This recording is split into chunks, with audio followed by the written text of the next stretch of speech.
நம்முடைய நடந்தாய் வாழி காவிரி நம்முடைய மேட்டூர் அணையிலிருந்து வெளியேறுகின்ற நீர் போய் கடல்ல கலக்கிற வரை பல நகரத்திலிருந்து வெளியேறுகின்ற நீர் அசுத்த நீர், மேட்டூரிலிருந்து வெளியேறுகின்ற அசுத்த நீர் பவானி, குமராபாளையம், ஈரோடு, பள்ளிபாளையம், அப்படி திருச்சி, இப்படி போன்ற நகரத்தில் வெளியேறிய நீரெல்லாம் அதையெல்லாம் பேபி கனால் போட்டு அதை சுத்தப்படுத்தி ஆத்துல விடுறோம்.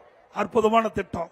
அதே போல பவானி ஆற்றிலிருந்து வெளியேறுகின்ற நீர், நொய்யில் இருந்து வெளியேறுகின்ற நீர், அதே போல அமராவதியிலிருந்து வெளியேறுகின்ற நீர், இதையெல்லாம் அந்த கரையோரம் இருக்கின்ற நகரத்திலிருந்து வெளியேறுகின்ற நீரை ஒரே இடத்தில் சேர்த்து சுத்தகரித்து ஆற்றில் விடுறோம்.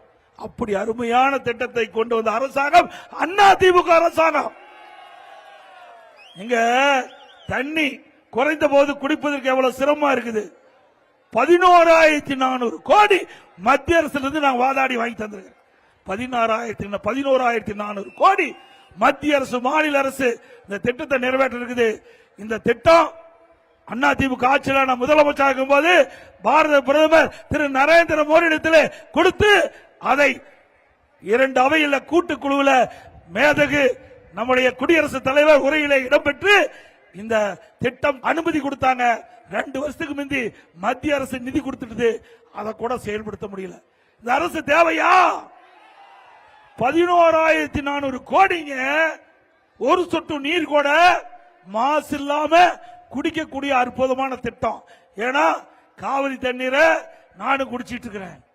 ஆக இந்த தண்ணி மாசுபடுகின்ற ஒரு நீர் இருக்கின்ற காரணத்தால இந்த குடிநீரில் பருகியதுல பல நோய்கள் வருகிறது.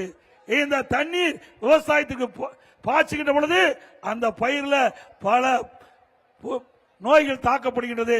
இதையெல்லாம் பாதுகாக்க வேண்டும் என்ற அடிப்படையில், நானும் ஒரு விவசாயி என்ற அடிப்படையில் நீர் மாசுபடக்கூடாது, சுத்தமான நீர் மக்களுக்கு வழங்க வேண்டும் என்று காவிரி நடந்தாய் வாழி காவிரி அந்த திட்டத்தை கொண்டாந்து நிறைவேற்றுகிறோம்.